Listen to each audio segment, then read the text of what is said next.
Hey there, and welcome to the Dark Cloud Compendium. My name's Hidden Castle, and I'll be your guide. As the weather gets colder, I find myself escaping the cold days and icy roads and spending more time indoors replaying the Dark Cloud series. Dark Cloud just reached its 20th anniversary since its Japanese release, and where does the time go? After 2 decades, the fanbase is still curious about the series' development and what beta content was cut from the final versions of the game. Join us as this holiday special beta episode of the Dark Cloud Compendium will compile 5 interesting pieces of beta and obscure content from the Dark Cloud games. Now, a number of these are new and never before seen on YouTube, so you should be in for a treat. So gather around, grab yourself a hot chocolate, some coffee, or a cup of tea, or why not grab all 3? With that being said, let us begin. The first piece of beta content we'll be discussing within this list is a very interesting art style change seen in Dark Cloud 2 Dark Chronicle's development. Now that change is a shift in art style that was only seen in one piece of concept art, that being of Max. Now this concept art was seen in a Japanese exclusive Dark Chronicle art book. Now for decades, this was the only glimpse that we've seen of this radically different art style shift. However, Bumper discovered that this early design of Max was actually modeled in 3D and found in the game's files labeled as dummy.chr in the character folder. Now this find is amazing, but it honestly gives us more questions than answers. Like, what of Monica? How did Monica look like in this early art style? It really makes me wonder what could have been. Next, we have a new 3D model that was discovered for an unused item in Dark Cloud. Now that item is Dran's Horn. This would have been used as a key item, and its description states, Dran's Horn lets you ride on Dran to another map. Now this item would have been used to travel to different areas in the game, similar to how the world map is utilized in the final version of the game.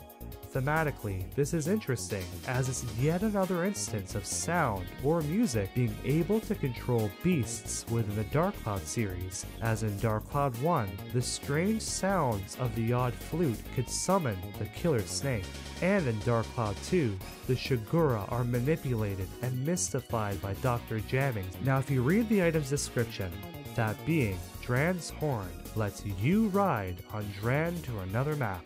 It's interesting, as this would imply a transitional sequence from one area to another, perhaps a cutscene of some sort. Now I can't imagine why they would have changed traveling from one area to another, and instead making it a basic map function. Maybe this was due to the sequence being a little difficult to animate and maybe a little too time consuming. The first Dark Cloud was developed under strict time constraints after all. For more information on Dark Cloud 1's challenging development cycle, be sure to check out our Level 5 anonymous interviews. Now these are interviews that we conducted with Level 5 staff who worked on Dark Cloud 1, as well as its sequel, Dark Cloud 2 Dark Chronicle. Now, this is speculation on my part, but it is an educated guess. Perhaps traveling on Dran from one place to another would have resembled the 1999 beta, where we see Tone traveling to the floating continent on his magic carpet. Next on our list is a Dark Cloud oddity, and that is the free camera mode. The free camera mode was recently discovered and helped solve a lot of questions that the fanbase, our community, has been asking for decades, and allowed us to gain a better understanding with how the environments were built, as well as what lies beyond the barriers of our favorite locations. Talented creators such as Shaztopia were able to make some interesting videos which investigate areas that were previously blocked off by barriers such as a demon shaft. Now let's bring it back to Dark Cloud 2 Dark Chronicle. Recently, the Dark Cloud community had its first look at a never-before translated prequel to the Dark Cloud 2 story. Now a complaint that I often hear is how Monica is an interesting character, but her story isn't really given any chance to shine or is never really fleshed out. Little did we know, Level 5 actually created an official prequel storyline, which was released on the Dark Chronicle artbook CD. exclusively in Japan. Naturally, this meant that it wasn't translated for years. Now this story takes place prior to the events of the game and explores Monika's responsibilities as princess and the special friendship she shared with a character by the name of Tren. Now this prequel was relatively unnoticed from our Dark Cloud community as it was released in Japan only and was untranslated for almost 20 years. But this year, Kai and myself were able to translate the story and put it together in a video for all of you to enjoy. Honestly, reading some parts of the story was a little tear-jerking. It's an emotional tale, that's for sure. And you can tell that Level 5 put a lot of love when crafting this backstory. Now the final piece of beta content to conclude this list is a holiday miracle, and that is the discovery of Dark Cloud's deleted playable character Seda. It cannot be understated how important this was for the Dark Cloud community, finding our first deleted playable character. And honestly, this was a process that was 5 years in the making. Now if you want more information, we do have a video on this, so I recommend checking it out. This honestly felt like one big treasure hunt, as we had little clues here and there. The first clue is when we discovered Seda's character icon as well as a character bio. Now this is interesting, as if you have a character portrait as well as a character biography, that would imply that a character would have been playable at some point in time. In addition, I ended up finding a lost Japanese character trailer for Dark Cloud. Now with this character trailer, it showed off all of the playable characters as well as a playable Seda.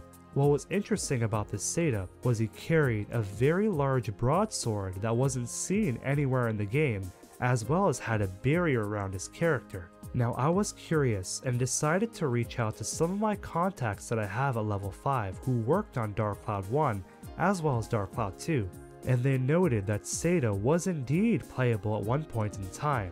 However, he was replaced with Osmond as he was a much more simple character to create, as the team was under strict time restraints to get the game ready for release. Instead of leaving that character slot empty, they decided to give it to a far more simple character, a character they could finish within the time allotted by their publisher Sony.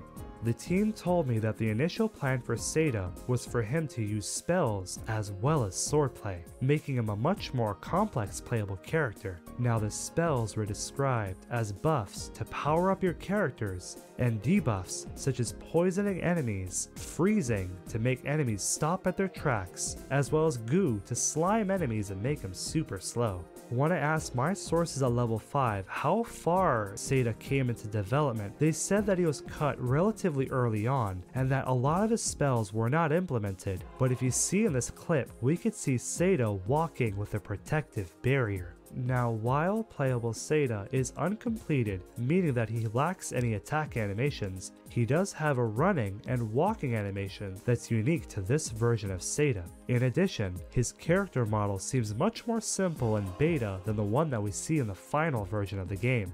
That's amazing. With that being said, this concludes our holiday special beta episode of Dark Cloud. I hope you learned something new, and I wanted to thank you for all the support you showed the Dark Cloud Compendium this year. So join us next time. Thank you for visiting the Dark Cloud Compendium, and I hope you have a great day. And that's it. That's another year for the wraps. It was a challenging year, that's for sure. But one thing I want you to know is that you're stronger. Is that although things might be difficult, although we might be staring adversity in the eye right now, that you're stronger, and that I'm still here, and that you're still here, and that we survived, and we'll do it again, and again, and again, and again. We'll survive. We're strong. We're capable. There's one thing that this year taught me, is that no matter how hard life hits you, you hit back harder. You hit back harder. You take life by the antlers, and you take it for everything that it's worth, even if the world's on fire. It's all yours. We should make something out of it. Make something positive out of a negative situation, and I've lost a lot. I've lost a lot. But I'm going to tell you one thing. Know that my hand is touching your hand right now. And know that we're facing this together. That no man is an island. That we will never give up. No matter how hard things are, we will triumph. We will prosper. And we will get the job done no matter what the job is. Just know that you're not alone. And that we can do it together. And no one said it's going to be easy. You know, Times are tough, but we're tougher. Things are hard, but we're harder. We're stronger, and we're ready than ever now. And if you feel like you're going to falter, if you feel nervous, if you feel scared, I'm going to say right now, from one human being to another, it's all in our hands. And you know what? That's what it comes down to. Us. It's all in our hands. Thank you very much for all the support you've shown me, and just know that although things are hard now, things will get better.